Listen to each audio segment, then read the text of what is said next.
Savourer, oui. Après, comme tu l'as dit, l'important c'est surtout ce qui va se passer demain. Mon cas personnel reste secondaire. Bien entendu, je suis très fier et honoré d'avoir cette mission-là et ce rôle-là. On est très, très heureux autour de moi. Maintenant, ce qui est important, c'est que demain, on soit focus sur le match et que ça se passe bien pour nous. Voilà. En tout cas, je suis, depuis que j'ai été nommé, focus sur le match de Bastia. Voilà. Alors les discussions ont réellement commencé, oui, à partir de mardi. Après, il y a les détails contractuels à chaque fois qui sont à mettre en œuvre. Il y a, vous le savez, je ne vous le cache pas, la difficulté du fait que je ne sois pas diplômé. Donc ça a aussi ralenti la chose. Et puis on est tombé d'accord à 10h hier matin. Et j'ai pris la séance à 10h30 hier matin. Aux différentes possibilités, il fallait... là après, j'ai envie de vous dire, c'est surtout aux actionnaires et aux présidents de répondre à cette question-là, pourquoi ça a été aussi long. Mais en même temps, entre mardi et jeudi, ça a été plutôt rapide. C'est une négociation en 2 jours, c'est plutôt assez rapide. Donc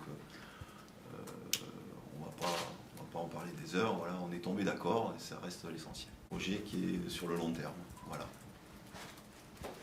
C'est-à-dire, pourquoi il n'y a pas de date qui a été définie par rapport à ton contrat? Ouais, c'est la complexité par rapport au diplôme. Voilà.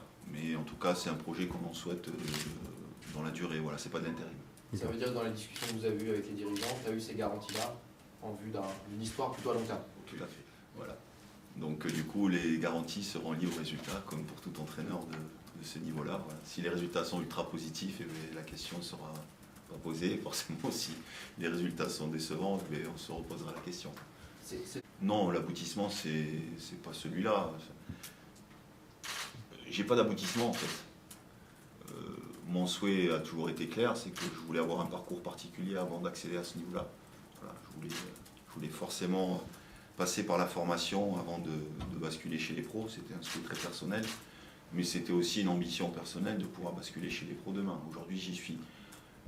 En ce qui concerne l'avenir et moi, ce que je souhaite dans ce métier-là, c'est de vivre des aventures comme quand j'étais joueur, c'est d'aller le plus loin possible, le plus haut possible. Il n'y a pas de deadline, je m'en fous de la deadline. Ce que je veux, c'est qu'on réussisse ensemble quelque chose de grand. Voilà. Gérer mes émotions, déjà. Ça, c'est le premier truc. J'ai réussi le temps de la Gambardella. Pour moi, c'est ma deuxième maison ici. Voilà, ici, je rentre sur Dornano, je connais tous les recoins, je me sens bien là. Voilà, donc, mais aux joueurs, il faut leur transmettre surtout la motivation, le dépassement de soi. Voilà, l'émotion personnelle que je vais avoir de rentrer dans ce stade, ça appartient que moi. Il ne faut pas que je transmette ça, parce que quand on joue sous émotion, on n'est pas bon. Donc il faut garder son calme. Bien sûr que c'est une fierté énorme de pouvoir fouler cette pelouse en tant qu'entraîneur. Voilà. Donc du coup, ça veut dire que l'histoire continue. Un jour, il y a une personne chère qui m'a dit, si tu n'as pas pu dire au revoir, c'est parce que c'est pas fini. Donc c'est pas fini. Je garde pour moi.